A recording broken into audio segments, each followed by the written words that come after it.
स्वागत है आपका फ्री स्टडी के यूट्यूब चैनल में। छात्रों, आज हम आपको बताने वाले हैं भारतीय राज्य व्यवस्था में एक हमारा जो वीडियो था भारतीय संविधान के बारे में। इसके बाद में हमने संसद का चैप्टर चालू किया और संसद जैसा कि आप जानते हो 3 अंगों से मिलकर बनती है। संसद के 3 अंग होते हैं, लोकसभा, राज्यसभा और राष्ट्रपति। इसके पहले हम लोकसभा का वीडियो अपलोड कर चुके हैं। आज का हमारा वीडियो राज्यसभा को लेकर के रहेगा और इसके बाद में जो अगला वीडियो होगा वो राष्ट्रपति जी के ऊपर डिपेंड होगा। उनके बारे में हम आपको बहुत से फैक्ट बताएंगे। छात्रों, यदि आप हमारे चैनल पर पहली बार विजिट कर रहे हैं तो प्लीज सब्सक्राइब कर लें, लाइक तो कर ही दें। ठीक है छात्रों, देखते हैं राज्यसभा के बारे में। लोकसभा की चर्चा अपन पहले कर चुके हैं, आज राज्यसभा के बारे में बताते हैं। तो सबसे पहले तो राज्यसभा को इंग्लिश में कहते हैं हाउस ऑफ कॉमन, एक चीज हो गई। इसके बाद में राज्यसभा के और कौन कौन से नाम हैं। राज्यसभा को हम द्वितीय सदन कहते हैं या फिर इसे हम स्थायी सदन भी कहते हैं। छात्रों, कभी यदि प्रश्न आता है कि भारतीय संसद के किस सदन को स्थायी सदन कहा जाता है, तो राज्यसभा को स्थायी सदन कहा जाता है, क्योंकि राज्यसभा कभी भंग नहीं होती। राज्यसभा को राष्ट्रपति भी भंग नहीं कर सकते, इसलिए राज्यसभा को क्या कहते हैं, स्थायी सदन कहते हैं। जैसा कि हमने आपको लोकसभा में बताया था कि लोकसभा का कार्य क्या होता है, तो लोकसभा, लोक माने होता है जनता, जनता के हितों की रक्षा करना किसका दायित्व होता है, लोकसभा का दायित्व होता है। छात्रों, यहाँ राज्यसभा क्या कार्य करती है, राज्यसभा का मुख्य जो दायित्व होता है, ये भारत में जितने भी राज्य हैं, क्योंकि पूरे राज्यों से चुनकर के सदस्य यहाँ आते हैं, केंद्र शासित को छोड़ दिया जाए दिल्ली और पांडिचेरी को, तो यहाँ से मतलब दिल्ली और पांडिचेरी को छोड़ा नहीं जाए, यहाँ से आते हैं सदस्य, बाकी जगह से नहीं आती है। अभी हम आपको आगे बताएंगे। तो राज्यसभा का क्या कार्य होता है छात्रों, राज्यसभा का मुख्य कार्य यह होता है, राज्यसभा यह देखती है कि किसी भी राज्य के साथ में जो केंद्र सरकार है ये भेदभाव तो नहीं कर रही, यह देखना मुख्यतः राज्यसभा का कार्य होता है। क्योंकि राज्यसभा में कई राज्यों से चुनकर के जो सांसद आते हैं वो वहां राज्यसभा में बैठते हैं और अपने राज्यों का प्रतिनिधित्व करते हैं। माने राज्यों की समस्याओं को केंद्र सरकार के समक्ष उठाना राज्यसभा का मुख्य कार्य होता है, इसलिए राज्यसभा का गठन किया गया है। और ये संसदीय शासन प्रणाली अपने भारतीय संविधान में किस देश की देन है, ये छात्रों ब्रिटेन की देन है। ब्रिटेन के संविधान से हम संसदीय शासन प्रणाली को लेकर के आए हैं। तो जिस प्रकार से लोकसभा में सांसद होते हैं छात्रों, उसी प्रकार से राज्यसभा में भी सांसद होते हैं, उनको लोकसभा सांसद कहते हैं। और राज्यसभा के जो सदस्य हैं इनको हम राज्यसभा सांसद कहते हैं। ठीक है छात्रों, देखते हैं। तो राज्यसभा को हम क्या कहते हैं, राज्यसभा को हम द्वितीय सदन कहते हैं, इसे स्थायी सदन कहते हैं राज्यसभा को, क्योंकि कभी भंग नहीं किया जा सकता। इसे उच्च सदन कहते हैं। एक और ध्यान रखना है, तो द्वितीय लेकिन उच्च सदन है राज्यसभा। राज्यसभा क्या कार्य करती है, राज्यसभा राज्यों का प्रतिनिधित्व करती है, राज्यों को अपने अधिकार दिलाने का प्रयत्न राज्यसभा के माध्यम से किया जाता है। राज्यसभा के गठन संबंधी समस्त प्रकार के जो चर्चा भारतीय संविधान में की गई है, तो कौन से आर्टिकल, कौन से अनुच्छेद में की गई है, आर्टिकल 80। ठीक है, याद रखना 80। कैसे आप याद रखो, वैसे 3 आपको याद रखना है, 79, 80 और 81। यही 3 राज्यसभा, लोकसभा और संसद को बताते हैं। तो याद रखना आर्टिकल 80। अब 80 को आप कैसे बना सकते हो, यहाँ कहीं से भी आप यहाँ 8 बना लेना और यहाँ भाग के 0 पकड़ लेना, ऐसे करके कोई भी लॉजिक आप 1 मिनट का टाइम दोगे तो राज्यसभा का गठन शक्तियां 80 में है, ये आपको पता लग जाएगा। इसके बाद में राज्यसभा के सदस्यों को क्या कहते हैं, हम आपको पहले बता चुके, उनको हम कहते हैं छात्रों राज्यसभा सांसद। ठीक है, फिर उनकी जो सदस्य संख्या है इसके बारे में हम देख लेते हैं। तो इसमें हमें ये ध्यान रखना है छात्रों कि छात्रों आगे देखते हैं इनकी सदस्य संख्या के बारे में। अब यदि आपसे कभी पूछा जाए कि वर्तमान में राज्यसभा सांसदों की या राज्यसभा सदस्यों की कितनी संख्या है, तो वर्तमान में राज्यसभा सांसदों की संख्या है 245। यह अधिकतम कितनी हो सकती है, यह अधिकतम हो सकती है 250। 2026 तक अधिकतम 250 सांसदों की संख्या हो सकती है। इन जो 245 है छात्रों, इनका डिवाइडेशन कैसे होता है, ये 245 कैसे होते हैं, तो सबसे पहले 229 आते हैं साधारण राज्यों से, 229 सांसद आते हैं साधारण राज्यों से, 4 आते हैं केंद्र शासित प्रदेश से, संघ शासित क्षेत्रों से आते हैं छात्रों, 4 सांसद चुन के आते हैं। और ये कहां से चुन के आते हैं, ये आते हैं आपके 3 दिल्ली से और 1 पांडिचेरी से, और यही बस केवल विधानसभा है दिल्ली और पांडिचेरी में, तो वहीं से बस आते हैं, ध्यान रखना। 4 कहां से चुन के आते हैं? केंद्र शासित प्रदेशों से, जिनमें से 3 दिल्ली से और 1 पांडिचेरी से। तो 229 और 4 हो गए 233, और 12 जो सदस्य हैं, ये बहुत इंपॉर्टेंट फैक्ट है छात्रों, 12 सदस्य जो हैं ये नॉमिनेटेड करने का अधिकार है प्रेसिडेंट ऑफ इंडिया, मतलब भारत के राष्ट्रपति जी जो हैं वो 12 सदस्यों को नामित कर सकते हैं, मनोनीत कर सकते हैं, ये शक्ति उनके पास में है। तो यदि हम इन 12 को और जोड़ लेते हैं तो 229 और 4 233 और 12 कितने हो जाते हैं? 245 हो जाते हैं। अब कभी आपको यदि ऐसा प्रश्न उठता है कि सबसे ज्यादा राज्यसभा के सांसदों की संख्या किस राज्य में है, किस राज्य से सबसे ज्यादा राज्यसभा में प्रतिनिधित्व है, तो छात्रों ये प्रतिनिधित्व जो है ये जनता के आधार पर होता है, जनसंख्या के आधार पर इनकी सीटों का बंटवारा तय होता है, इनके क्षेत्रों का तय होता है जनसंख्या के आधार पे। और कौन से सन की जनसंख्या, तो हमने जैसे उस समय आपको बताया था लोकसभा वाले वीडियो में, 1971 में जो जनगणना हुई थी उसी समय लोकसभा और उसी समय राज्यसभा की जनसंख्या के आधार पर सीटों की गणना की गई थी और तय किया गया था।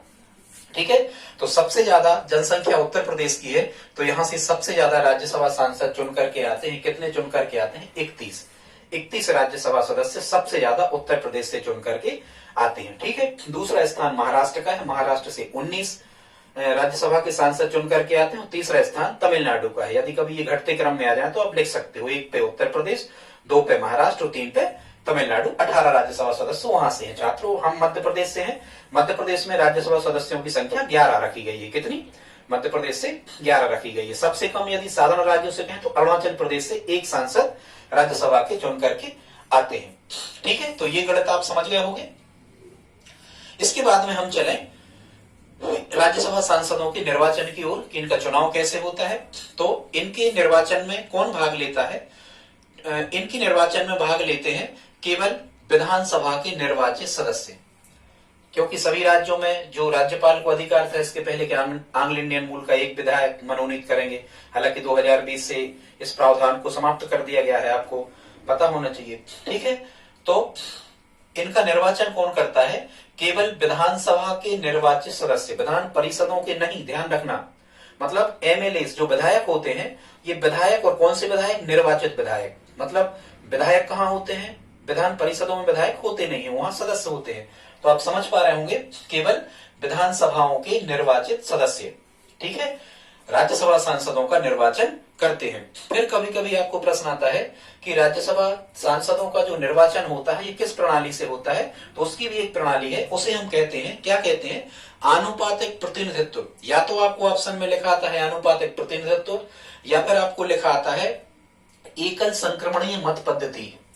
यही कहलाता है छात्रों एकल संक्रमणीय मत पद्धति। कभी हम इनका डिवाइडेशन आपको समझा देंगे, कैसे विधायक के एक मत का मूल्य निकलता है जनसंख्या के आधार पर, वो एक अलग प्रक्रिया है, बाद में कभी बताएंगे। तो या तो आनुपातिक प्रतिनिधित्व, या एकल संक्रमणीय मत पद्धति, या फिर इसी को हम कहते हैं अप्रत्यक्ष निर्वाचन प्रणाली। ठीक है छात्रों, निर्वाचन की अप्रत्यक्ष प्रणाली क्या कहलाती है? जिसमें जनता द्वारा चुने गए प्रतिनिधि वोट डालते हैं। मतदान करने का अधिकार जनता द्वारा चुने गए प्रतिनिधियों को होता है, उसे हम निर्वाचन की अप्रत्यक्ष प्रणाली कहते हैं। और जिसमें जनता सीधे भाग लेती है, जनता खुद वोट करती है, उसे निर्वाचन की प्रत्यक्ष प्रणाली कहते हैं। तो राज्यसभा सांसदों का निर्वाचन अप्रत्यक्ष प्रणाली से होता है, आनुपातिक प्रतिनिधित्व की एकल संक्रमणीय मत पद्धति के द्वारा राज्यसभा सांसदों का निर्वाचन किया जाता है। ठीक है, फिर हम कहें कि इनकी योग्यताएं क्या होती हैं, राज्यसभा सांसदों की योग्यताएं क्या होती हैं। तो जनरली सामान्य योग्यताएं होती हैं, बस अंतर केवल एक डिफरेंस इसमें रखा गया है।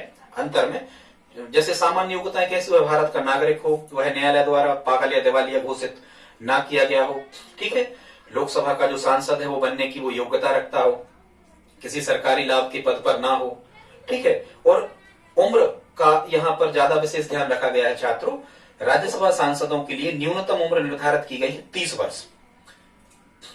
वैसे सब में कितनी है? राष्ट्रपति जी को यदि छोड़ दिया जाए 35, राज्यपाल को छोड़ दिया जाए 35, बाकी विधानसभा सदस्य विधायक की न्यूनतम उम्र 25 होती है। स्थानीय निकायों पे जाओ तो 21 वर्ष होती है, ग्राम पंचायत या नगर पालिका नगर निगम, तो इनकी 21 रखी गई है। स्थानीय निकायों की न्यूनतम उम्र। लेकिन राज्यसभा सांसद के लिए न्यूनतम उम्र कितनी है? 30 वर्ष या उससे अधिक उम्र होना चाहिए। मैक्सिमम उम्र का कोई प्रावधान नहीं है। कोई भी व्यक्ति कितनी भी बार राज्यसभा का चुनाव लड़ सकता है, ये कोई फिक्स नहीं है। ठीक है छात्रों, तो आगे हम आपको बता रहे थे कि क्या राज्यसभा के सभी सांसदों का, सदस्यों का निर्वाचन एक साथ होता है? तो इसका उत्तर है नहीं, सभी सांसदों का निर्वाचन एक साथ नहीं होता है, इसलिए इसको स्थायी सदन कहते हैं। कभी आपको प्रश्न आ जाए तो अब बन जाएगा आपसे। ठीक है, इनमें चुनाव कैसे होता है? सभी सदस्यों का निर्वाचन एक साथ नहीं होता है, हर 2 साल में, मतलब प्रत्येक 2 वर्ष में इसके 1/3 सदस्य सेवानिवृत्त हो जाते हैं। 245 का 1/3 करना, इतने सदस्य क्या हो जाते हैं? सेवानिवृत्त हो जाते हैं, मतलब अपने पद से हट जाते हैं स्वतः ही। क्या राज्यसभा सदस्य पुनः चुने जा सकते हैं? बिल्कुल चुने जा सकते हैं। कोई कितनी भी एज हो जाए, ज्यादा एज का कोई लिमिटेशन नहीं है, कितनी भी एज तक इनको पुनः चुना जा सकता है। ठीक है, फिर प्रश्न आता है राज्यसभा सांसदों को शपथ कौन दिलाता है छात्रों? तो राज्यसभा सांसदों को शपथ दिलाते हैं भारत के उपराष्ट्रपति महोदय। ठीक है, उपराष्ट्रपति महोदय शपथ दिलाते हैं। फिर राज्यसभा सांसद अपना त्याग पत्र किसे सौंपते हैं? तो वो भी उपराष्ट्रपति महोदय को सौंपते हैं। क्यों सौंपते हैं? ध्यान रखना, बहुत इंपॉर्टेंट फैक्ट है। कभी कभी क्या, हर बार यहां से यदि संसद से प्रश्न आता है तो खासकर यही प्रश्न आता है, वो कैसा है कि राज्यसभा का पदेन सभापति कौन होता है? पदेन सभापति का मतलब होता है छात्रों नॉमिनेटेड प्रेसिडेंट, मतलब नामित है, पहले ही से तय है, वो उसका चुनाव नहीं किया जाएगा। तो याद रखना, राज्यसभा के पदेन सभापति होते हैं तत्कालीन भारत के उपराष्ट्रपति। उपराष्ट्रपति राज्यसभा की बैठकों की अध्यक्षता करते हैं।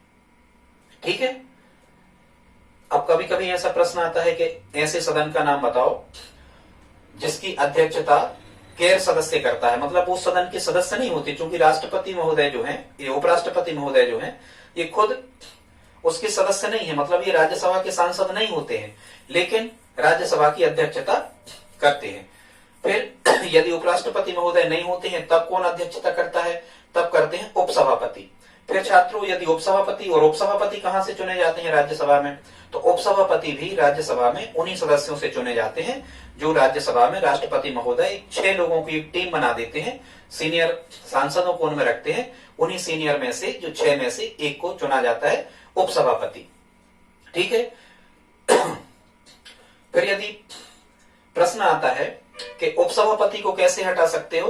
तो उपसभापति को राज्यसभा के सांसद ही पद से हटा सकते हैं यदि 2/3 बहुमत से वो प्रस्ताव पास कर देते हैं उपसभापति के विरोध में। अब यदि प्रश्न आता है कि राज्यसभा के जो सभापति महोदय हैं, मतलब उपराष्ट्रपति महोदय जो हैं, इनको पद से कैसे हटाया जा सकता है? तो छात्रों, राष्ट्रपति, उपराष्ट्रपति और जो न्यायाधीश होते हैं, इनको महाभियोग लगाकर ही पद से हटाया जा सकता है, या फिर वो अपने पद से त्याग पत्र दे सकते हैं। बाकी उनको हटाने की संविधान में कोई भी व्यवस्था नहीं की गई है। ठीक है, तो यदि उपराष्ट्रपति रहेंगे तो वो अध्यक्षता करेंगे, वो नहीं रहेंगे तो राज्यसभा की बैठकों की अध्यक्षता उपसभापति करेंगे, उपसभापति नहीं रहेंगे तो जो 6 लोगों की टीम और बनाई गई, उन्हीं 6 में से कोई वरिष्ठ सांसद राज्यसभा के बैठकों की अध्यक्षता करते हैं। ठीक है, आगे देखते हैं। तो ये शपथ हो गया था। शपथ कौन दिलाता है? उपसभापति। त्याग पत्र भी उपसभापति को, शपथ कौन दिलाता है? सभापति, मतलब उपराष्ट्रपति। त्याग पत्र किसे सौंपते हैं? ये भी सभापति, मतलब उपराष्ट्रपति को। ठीक है, इनका अब कार्यकाल पर चर्चा कर लेते हैं। राज्यसभा सांसदों का कार्यकाल कितना होता है? 6 वर्ष का होता है। बाकी जनरली कार्यकाल अपन कैसा देखते थे कि 5 साल का होता है। भारत में राष्ट्रपति हैं या राज्यपाल हैं या विधायक हैं या लोकसभा सांसद, इनका 5 साल का होता है। यहाँ एक डिफरेंस है, भारत में जो विधान परिषद के सदस्य होते हैं, राज्यों में जहां जहां विधान परिषद है 6 जगह, विधान परिषदों के सदस्य और राज्यसभा के सदस्य, इनका कार्यकाल कितना होता है? 6 वर्ष का होता है। ठीक है छात्रों, इसी प्रकार से राज्यों में जहां विधान परिषद होती है, ये विधान परिषद राज्यों में उच्च सदन कहलाता है, वो विधानसभा निम्न सदन कहलाता है। मतलब केंद्र लेवल पे, सेंट्रल लेवल पे जो स्थिति राज्यसभा की होती है, प्रदेश या स्टेट लेवल पर वही स्थिति विधान परिषदों की होती है। ठीक है, विधान परिषदों से तुलना की जाती है राज्यसभा की। तो कार्यकाल होता है 6 वर्ष। ये न्यूनतम उम्र होती है 30 वर्ष। आवश्यक योग्यता हम आपको पहले बता चुके कि राज्यसभा का चुनाव लड़ना है तो आवश्यक योग्यता क्या होना चाहिए। 2003 के पहले आवश्यक योग्यता में एक शर्त थी, क्योंकि देखो लोकसभा में हमने क्या बताया था कि कोई भी व्यक्ति कहीं से भी चुनाव लड़ सकता है पूरे भारत में अधिकतम 2 जगह से। ठीक है, कोई व्यक्ति अधिकतम 2 जगह से चुनाव लड़ सकता है, हमने ये बताया था। लेकिन यहां इसमें पहले राज्यसभा में एक शर्त थी कि उस राज्य की मतदाता सूची में उस व्यक्ति का नाम होना चाहिए जो राज्यसभा का चुनाव लड़ना चाह रहा है। लेकिन 2003 के बाद से इसमें प्रावधान क्या कर दिया गया कि ये अनिवार्य नहीं है, कोई भी व्यक्ति भारत के किसी भी राज्य का है वो किसी भी राज्य की विधानसभा से राज्यसभा का चुनाव लड़ सकता है। वर्तमान में ऐसी व्यवस्था भारतीय संविधान में कर दी गई है। ठीक है, इसके बाद हम देखते हैं राज्यसभा का अध्यक्ष या राज्यसभा का सभापति। तो हम आपको अभी बता चुके, राज्यसभा का पदेन सभापति होता है उपराष्ट्रपति। ठीक है, और यदि आपको प्रश्न आ जाए कि राज्यसभा के पहले जो सभापति थे वो कौन थे, तो हमें इसमें बताना होगा पहले उपराष्ट्रपति महोदय भारत के। तो पहले उपराष्ट्रपति महोदय कौन थे भारत के? डॉक्टर राधा कृष्णन जी। ठीक है, तो ये पहले सभापति राज्यसभा के डॉक्टर राधा कृष्णन। ठीक है, ये हमें कहना है। ठीक, फिर हम देखते हैं, हाँ यहां हमने ये लिखा है कि वेतन, कभी कभी प्रश्न आता है, कैसा प्रश्न आता है कि उपराष्ट्रपति महोदय को वेतन किसका दिया जाता है? तो इसके आंसर में हमें क्या लिखना है? उपराष्ट्रपति महोदय को वेतन दिया जाता है राज्यसभा की बैठकों की अध्यक्षता करने के लिए। इस बात का वेतन उपराष्ट्रपति महोदय को दिया जाता है, राज्यसभा के सभापति के रूप में कार्य करने के लिए इनको वेतन दिया जाता है। फिर सभापति के रूप में जब वो राष्ट्रपति बनेंगे तो सभापति का पद क्या हो जाता है? सभापति का पद खाली हो जाता है। जब वो सभापति के रूप में राष्ट्रपति बन जाते हैं तो सभापति का पद कैसा माना जाता है? खाली माना जाता है। ठीक है, फिर उतने समय में उपसभापति वहां पर कार्यभार संभालते हैं। अब कभी कभी प्रश्न आता है कि ऐसा कौन सा सदन है जहां के गैर सदस्य अध्यक्षता करते हैं, तो फिर हम उसको क्या कहना है? राज्यसभा कहना। ठीक है छात्रों, हमने यहाँ एम वेंकैया नायडू जी क्यों लिखा है? ये वर्तमान में हम आपको बता रहे हैं 2021 में ये वर्तमान में भारत के उपराष्ट्रपति जी हैं। इसका मतलब ये है कि वर्तमान में एम वेंकैया नायडू जी राज्यसभा के पदेन सभापति हैं। इसके बाद में हम आगे बढ़ते हैं छात्रों, आगे देखते हैं राज्यसभा सांसदों में से 6 की टीम रहती है, उन्हीं में से एक व्यक्ति को क्या बना दिया जाता है? राज्यसभा का उपसभापति। ठीक है, उपसभापति को कौन हटा सकता है? राज्यसभा के सांसद यदि असंतुष्ट रहते हैं तो 2/3 बहुमत से उस सभापति को हटा सकते हैं। लेकिन सभापति को किस तरीके से हटाया जा सकता है छात्रों? उपराष्ट्रपति को किस तरीके से हटाया जा सकता है? केवल महाभियोग लगा के। ठीक है, और ध्यान रखना उपराष्ट्रपति पर महाभियोग की प्रक्रिया केवल कहां से प्रारंभ की जा सकती है? राज्यसभा से। ठीक है, पास होना दोनों सदनों में जरूरी है, लेकिन उपराष्ट्रपति को हटाने की प्रक्रिया या महाभियोग की प्रक्रिया कहां से प्रारंभ होती है? राज्यसभा से प्रारंभ होती है, और जब वो लोकसभा में भी पास हो जाती है तब वो पद से हटाए जा सकते हैं। ठीक है, लेकिन प्रक्रिया कहां से प्रारंभ होगी? राज्यसभा से उपराष्ट्रपति को हटाने की। ठीक है, फिर यहाँ है सीटों का आवंटन किसके आधार पर किया जाता है? जनसंख्या के आधार पर सीटों की संख्या का आवंटन किया जाता है। और ये कब से, इसमें जो मुख्य सन है, मतलब सीटों का आवंटन कब से फिक्स कर दिया गया है? 1971 की जनगणना से। फिर हमने राज्यसभा के कुछ अधिकारियों के नाम लिखे हैं। राज्यसभा के जो महासचिव होते हैं ये भारत में तीसरे स्तर के सबसे बड़े अधिकारी होते हैं। वर्तमान में 2021 के बारे में हम आपको बता रहे हैं। तो 2021 में जो राज्यसभा के वर्तमान महासचिव हैं श्री देश दीपक वर्मा जी, और इनकी नियुक्ति चाहे लोकसभा के हो चाहे राज्यसभा के हो, इनके महासचिव की नियुक्ति उस सदन के अध्यक्ष द्वारा की जाती है, मतलब सभापति द्वारा या उपराष्ट्रपति महोदय द्वारा इनकी नियुक्ति की जाती है। वर्तमान में जिस प्रकार से लोकसभा में पक्ष के नेता भी होते हैं, विपक्ष के नेता भी होते हैं, उसी प्रकार से यहाँ भी राज्यसभा में भी पक्ष के और विपक्ष के नेता होते हैं। राज्यसभा में वर्तमान में पक्ष के नेता हैं थावरचंद गहलोत, ये सत्तारूढ़ दल से होते हैं, और विपक्ष के नेता हैं गुलाम नबी आजादी, अपोजिशन वाले होते हैं, विरोधी दल के होते हैं। ठीक है, फिर कभी कभी प्रश्न आता है कि राज्यसभा की एकांतिक शक्ति, मतलब राज्यसभा की ऐसी शक्ति छात्रों जो लोकसभा के पास नहीं है, वह शक्ति है अखिल भारतीय सेवाओं को सृजित करने का अधिकार। अभी आपको ध्यान रखना है, वर्तमान में भारत में 3 प्रकार की अखिल भारतीय सेवाएं चलाई जा रही हैं, मतलब चल रही हैं। 3 प्रकार की प्रशासनिक सेवाएं अखिल भारतीय स्तर की चल रही हैं। पहली है IAS, इंडियन एडमिनिस्ट्रेशन सर्विसेज, ठीक है, भारतीय प्रशासनिक सेवा। दूसरी है आईपीएस, इंडियन पुलिस सर्विसेज। और तीसरी है आईएफएस, इंडियन फॉरेस्ट सर्विसेज। 3 प्रकार की अखिल भारतीय सेवाएं भारत में वर्तमान में चल रही हैं। कभी कभी एग्जामिनर आपसे प्रश्न पूछ लेता है कि निम्न में से कौन सी भारत की अखिल भारतीय सेवा नहीं है। तो छात्रों इन 3 को छोड़कर कभी कभी कह देता है आईएफएस को लिख देता है वो इंडियन फॉरेन सर्विस, मतलब भारतीय विदेश सेवा, तो वो नहीं है, विदेश सेवा वाले आईएएस नहीं होते हैं, ठीक है। 3 प्रकार के आईएएस। तो इनमें यदि राज्यसभा को यदि लगता है कि हमें और प्रशासनिक सेवाओं का विभाग बनाना चाहिए, वृद्धि करना चाहिए, तो राज्यसभा अपने यहाँ प्रस्ताव पास करके 2/3 बहुमत से और कर सकती है। ये इसको हम क्या कहते हैं, राज्यसभा की एकांतिक शक्ति। किसे कहते हैं? इस अखिल भारतीय स्तर की सेवाओं को सृजित करने का, सेवाओं को बढ़ाने का अधिकार किसके पास है छात्रों? राज्यसभा के पास है, ठीक है। एकांतिक शक्ति हो गई। इसके बाद में इसकी गणपूर्ति या कोरम क्या होता है? तो इसकी गणपूर्ति या कोरम वही होता है कि जैसे अभी 545 सांसद हैं राज्यसभा के, 545 का या तो 1/10 या 545 का 10%, तो 10% निकालो तो दाएं तरफ से 1 अंक बाद दशमलव रख दिया जाता है, मतलब 54.5। राउंड फिगर में जब हम लेंगे तो कितने होंगे? 55। मतलब यदि 55 सांसद राज्यसभा के सदन में किसी भी वक्त उपस्थित हैं तो सदन चलता रहेगा, सदन की कार्यवाही जो भी निर्णय लिया जाएगा वो सही माना जाएगा, ठीक है। ऐसे ही लोकसभा में था, ऐसे ही राज्यसभा में था। फिर यदि कभी आपको प्रश्न आता है कि राज्यसभा की पहली बैठक कब हुई थी या राज्यसभा का पहला गठन कब हुआ था, तो इसमें तारीख आती है 13 मई 1952। 13 मई 1952 को पहली बैठक हुई थी राज्यसभा की। फिर प्रश्न आता है कि राज्यसभा में आप किस भाषा में बोल सकते हो? तो छात्रों राज्यसभा में बोलने के लिए हमें ध्यान रखना है। छात्रों आगे देखते हैं, राज्यसभा में आप किस भाषा में बोल सकते हो, अपने विचार व्यक्त कर सकते हो। तो जैसे हम लोकसभा में बता रहे थे कि केवल हिंदी और अंग्रेजी में बोला जाता है, या लोकसभा अध्यक्ष की अनुमति से आप क्षेत्रीय भाषा में बातचीत कर सकते हो, लेकिन यहाँ ऐसा नहीं है। राज्यसभा में क्या होता है, आप भारतीय संविधान की 8वीं अनुसूची में वर्णित जितनी भी 22 भाषाएं हैं, इन 22 भाषाओं में से राज्यसभा में आप किसी भी भाषा में अपनी बात को रख सकते हो, ठीक है छात्रों। इसके बाद हम देखते हैं, यहाँ हमने आपको बताने का प्रयास किया है राज्यसभा और लोकसभा में अंतर, कि राज्यसभा और लोकसभा में क्या डिफरेंस होता है। यदि आप इनमें अंतर को समझ जाते हो तो हमें लगता है बहुत सारी चीजों को आसानी से याद कर पा रहे होंगे, ठीक है छात्रों।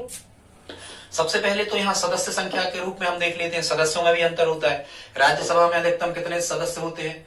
अधिकतम होते हैं 250। वर्तमान में कितने हैं? वर्तमान में है 245, ठीक है। जब हम लोकसभा पे आते हैं तो लोकसभा में अधिकतम सदस्य संख्या 550 या 552, दो में से कोई एक ऑप्शन आता है, इंडियन रूल की समस्या रहती है यहाँ। लेकिन अभी वर्तमान में कितने हैं? लोकसभा में 545 सांसद वर्तमान में लोकसभा में है, ठीक है। फिर ध्यान रखना हमें कि राज्यसभा में केंद्र शासित प्रदेशों से कितने आते हैं? तो केंद्र शासित प्रदेशों से कितने आते हैं? 4 आते हैं, 3 दिल्ली से और 1 पांडिचेरी से, ठीक है। और यहाँ कितने आ रहे थे? यहाँ आ रहे थे 13, ठीक है। इसके बाद में हम देखते हैं राज्यसभा का कार्य क्या होता है।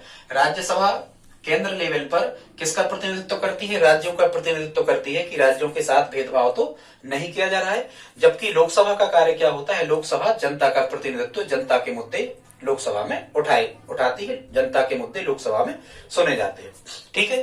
फिर हम कहते हैं राज्यसभा कैसा सदन है? राज्यसभा स्थायी सदन है, ये कभी भंग नहीं होता है, ठीक है। क्यों भंग नहीं होता है? क्योंकि हर 2 वर्ष बाद इसके 1/3 सदस्य सेवानिवृत्त होते जाते हैं, इस कारण से। लेकिन लोकसभा ये भंग हो सकती है। लोकसभा को कौन भंग कर सकता है? भारत का राष्ट्रपति लोकसभा को भंग कर सकता है, ठीक है। लोकसभा अस्थायी सदन है, ठीक है। फिर राज्यसभा का चुनाव किस प्रणाली से होता है? तो अभी हमने आपको बताया था, आनुपातिक प्रतिनिधित्व की एकल संक्रमणी मत पद्धति से होता है। उसी को हम क्या कहते हैं? अप्रत्यक्ष प्रणाली, ठीक है। लेकिन लोकसभा के सांसदों का चुनाव वयस्क मताधिकार द्वारा प्रत्यक्ष प्रणाली से होता है। जनता खुद वोट डालती है, वयस्क मताधिकार के आधार पे लोकसभा के सांसदों का चुनाव होता है। फिर हमने यहाँ लिखा है धन विधेयक। धन विधेयक को केवल कहाँ पास किया जा सकता है? धन विधेयक को केवल कहाँ रखा जाता है? धन विधेयक को रखा जाता है केवल लोकसभा में, ठीक है। औपचारिकता के लिए धन विधेयक को कहाँ भेजा जाता है? धन विधेयक को राज्यसभा में औपचारिकता के लिए भेज दिया जाता है, जहां राज्यसभा उसे अधिकतम 14 दिन तक उस पर विचार विमर्श करने के लिए अपने पास रख सकती है। यदि वो उसको वापस भी कर देती है और फिर यदि उसे लोकसभा पास करके भेज देती है तो वह स्वीकृत माना जाता है। नहीं तो 14 दिन यदि राज्यसभा रोक कर रखती है तो अपने आप उस धन विधेयक को स्वीकृत मान लिया जाता है। और कोई विधेयक धन विधेयक है या नहीं है, कौन तय करता है, ये शक्ति प्राप्त है लोकसभा के अध्यक्ष को। ठीक है, फिर हम कहें कि क्या जो मंत्री परिषद होती है, ये मंत्री परिषद क्या राज्यसभा के प्रति उत्तरदायी होती है? तो नहीं होती है। मंत्री परिषद की कोई जवाबदेही नहीं होती राज्यसभा में। ठीक है, किसकी जवाबदेही होती है? राज्यसभा सांसदों की, सभापति और उपसभापति की। ठीक है, मतलब मंत्री परिषद राज्यसभा के प्रति उत्तरदायी नहीं है, लेकिन लोकसभा मंत्री परिषद लोकसभा के प्रति उत्तरदायी है। फिर कभी कभी प्रश्न आता है कि ये भी एक शक्ति अलग से है इसको राज्यसभा को। वो शक्ति क्या है? जो हमने आपको बताया था संविधान की 7वीं अनुसूची में जो विषय होते हैं, जिसमें कुछ संघ सूची के विषय होते हैं, 100 संघ सूची के विषय हैं। ठीक है, फिर 62 राज्य सूची के विषय, फिर 52 समवर्ती सूची के विषय हैं। तो अब आपको पता होना चाहिए कि संघ सूची के विषय मतलब जिन ऐसे विभाग जिन पर कानून बनाने का अधिकार केवल किसे होता है? केंद्र सरकार को होता है। जैसे विदेशी सेवाएं हैं, या पोस्ट ऑफिस है, या बैंक है, या रेल है, ठीक है, या दूरसंचार है, ये विभाग केंद्र सरकार के अधीन है, तो ये संघ सूची के विषय कहलाते हैं। फिर जो राज्य सरकार के, हालांकि हम विषय की एक अलग वीडियो ला देंगे, 15-15, 20-20 इंपोर्टेंट विषय आपको बता देंगे। यहां से भी छात्रों कभी कभी प्रश्न बनते हैं, उनमें से कौन संघ सूची के विषय है, कौन समवर्ती का है, कौन राज्य सूची का, इस टाइप से आपको हम एक वीडियो में वो सब चीजें ला देंगे। खैर अभी यार हम देख लेते हैं। तो वो बात ये है कि राज्य सूची के किसी भी विषय को संघ सूची में बदला जा सकता है, मतलब बदल सकती है कौन? राज्यसभा। यदि राज्यसभा को ऐसा लगता है कि इस विषय को राज्य सरकार से हटा करके केंद्र सरकार को सौंप देना चाहिए, तो राज्य सूची के किसी भी विषय को राज्यसभा 2/3 बहुमत से यदि प्रस्ताव पास हो जाता है, तो राज्यसभा राज्य सूची के किसी भी विषय को राज्य सूची से हटाकर और संघ सूची में शामिल कर सकती है। ये अधिकार किसके पास है? राज्यसभा के पास है। लोकसभा के पास ये अधिकार नहीं है। फिर अभी हमने आपको बताया था कि अखिल भारतीय जो सेवाएं हैं, आर्टिकल 312 में, अनुच्छेद 312 में अखिल भारतीय सेवाएं सृजित करने का, नई अखिल भारतीय सेवाएं बनाने का अधिकार राज्यसभा के पास होता है, लोकसभा के पास नहीं होता है। ठीक है, फिर राज्यसभा जो होती है, उपराष्ट्रपति पर यदि महाभियोग लगाया जाना है, आगे कभी हम आपको समझा देंगे महाभियोग की प्रक्रिया कैसे होती है, कैसे लगाया जाता है। ठीक है, उपराष्ट्रपति पर महाभियोग लगाया जाना है तो ये केवल कहां से चालू होता है? ये राज्यसभा से चालू होता है, लोकसभा से प्रारंभ नहीं होता है। ठीक है, जो सभापति होता है, राज्यसभा का सभापति होता है, इसका सदस्य नहीं होता है। ठीक है, जबकि लोकसभा का जो सभापति होता है, मतलब अध्यक्ष होता है, वो उस सदन का सदस्य होता है। यहाँ गैर सदस्य द्वारा अध्यक्षता की जाती है। फिर कार्यकाल में अंतर है, राज्यसभा का कार्यकाल सांसदों का 6 वर्ष का होता है, और यहाँ लोकसभा में सांसदों का कार्यकाल कितना होता है? 5 वर्ष का होता है। न्यूनतम आयु में भी अंतर है, राज्यसभा में न्यूनतम आयु सांसदों की कम से कम 30 वर्ष होना चाहिए चुनाव लड़ने के लिए, अधिकतम कितनी हो सकती है, और लोकसभा सांसदों के लिए न्यूनतम उम्र निर्धारित की गई कितनी? 25 वर्ष। ठीक है, भाषा का हम आपको बता चुके। राज्यसभा में आप संविधान की 8वीं अनुसूची में वर्णित जो 22 भाषाएं हैं, 22 भाषाओं में से आप किसी भाषा में राज्यसभा में अपनी बात रख सकते हो, लेकिन यहाँ लोकसभा में आप हिंदी या अंग्रेजी या फिर क्षेत्रीय भाषा में यदि बोलना है तो लोकसभा अध्यक्ष महोदय की परमिशन से आप बोल सकते हो। यहाँ हमने आपको कुछ जो नाम है, यहाँ से भी प्रश्न आते हैं, इनको बताने का प्रयास किया है। तो यदि राज्यसभा के पहले इलेक्टेड या चयनित सांसद आपसे पूछे जाए तो रामधारी सिंह दिनकर हैं। फिर यहाँ लिखा है नरगिस दत्त। जैसे अभी हमने आपको बताया था कि राज्यसभा के 12 जो सांसद होते हैं, इनको मनोनीत करने का अधिकार भारत के राष्ट्रपति जी के पास में है। ठीक है, तो हम कह सकते हैं कि यदि आपसे प्रश्न आता है कि पहले अभिनेता जो राज्यसभा में मनोनीत किए गए, ध्यान से सुनना, पहले अभिनेता मतलब फिल्मी एक्टर जो राज्यसभा में मनोनीत किए गए, तो उसमें नाम आता है पृथ्वीराज कपूर। फिर आपको प्रश्न आता है कि पहली अभिनेत्री जो राज्यसभा में मनोनीत की गई, तो उसमें नाम आता है नरगिस दत्त। फिर आपको प्रश्न आता है कि पहले शिक्षाविद जो शिक्षा के जानकार थे, तो उसमें नाम आता है डॉक्टर जाकिर हुसैन, पहले शिक्षाविद। ठीक है, फिर यदि आपको केवल इतना प्रश्न आता है कि पहली महिला जो राज्यसभा में नामित की गई, तो उनमें नाम आता है श्रीमती रुक्मणी देवी अरुंदले। श्रीमती रुक्मणी देवी अरुंदले राज्यसभा की पहली नामित महिला सांसद, ये 1952 से 1956 तक अपने पद पर रही। इसके बाद में कभी कभी यदि प्रश्न आता है कि ऐसे प्रधानमंत्री कौन रहे भारत में जो राज्यसभा के सांसद चूंकि क्या होता है छात्रों, प्रधानमंत्री बनने के लिए आपको लोकसभा या राज्यसभा का सांसद होना अनिवार्य होता है। हालांकि कोई भी व्यक्ति प्रधानमंत्री पद की शपथ ले सकता है, लेकिन उसे अधिकतम 6 माह के अंदर किसी भी सदन मतलब लोकसभा या राज्यसभा का सांसद बन जाना अनिवार्य होता है। अधिकतम 6 माह तक कोई भी कैबिनेट मंत्री भी शपथ ले सकता है, कोई मंत्री भी शपथ ले सकता है, प्रधानमंत्री जी भी शपथ ले सकते हैं, लेकिन उनको अधिकतम 6 माह के अंदर लोकसभा या राज्यसभा में चुनाव जीतकर आना होता है। ठीक है, ये शर्त है। तो यहां हम आपको बता रहे हैं जो ऐसे राज्यसभा सांसद जो लोकसभा से नहीं थे लेकिन प्रधानमंत्री बने, तो यहां से आपको ट्रिक याद कर लेना है, इंद्रदेव गुम हो गए। इंद्रदेव गुम हो गए, इसका मतलब क्या होगा, इंद्र से बनेगा श्रीमती इंदिरा गांधी जी, ठीक है, इंद्र कुमार गुजराल, फिर यहां देव से बनेगा एच.डी. देवगौड़ा और मनमोहन सिंह, मां से बनेगा मनमोहन सिंह जी। ठीक है, तो इंदिरा गांधी जी, इंद्र कुमार गुजराल जी, मनमोहन सिंह जी और एच.डी. देवगौड़ा जी, ये 4 राज्यसभा के सांसद ऐसे रहे जो प्रधानमंत्री बने लेकिन राज्यसभा के सांसद ये थे। फिर यहां लिखा है डॉक्टर राधाकृष्णन, ये लगातार 2 बार उपराष्ट्रपति रहे, मतलब ये लगातार 2 बार राज्यसभा के सभापति रहे। उसी प्रकार से हामिद अंसारी, ये भी लगातार 2 कार्यकाल इनके भी रहे राज्यसभा के सभापति के रूप में।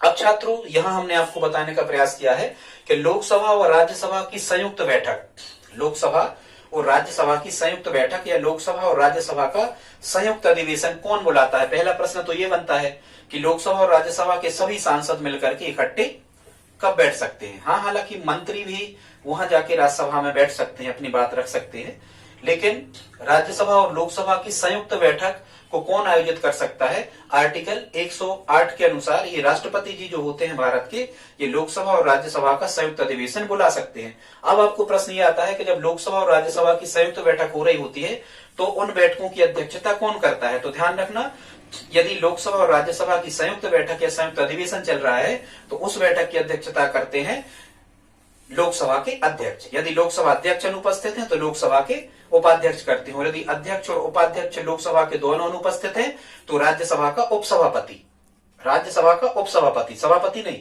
राज्यसभा का उपसभापति इनकी अनुपस्थिति में, लोकसभा अध्यक्ष उपाध्यक्ष की अनुपस्थिति में संयुक्त अधिवेशन की अध्यक्षता करते हैं।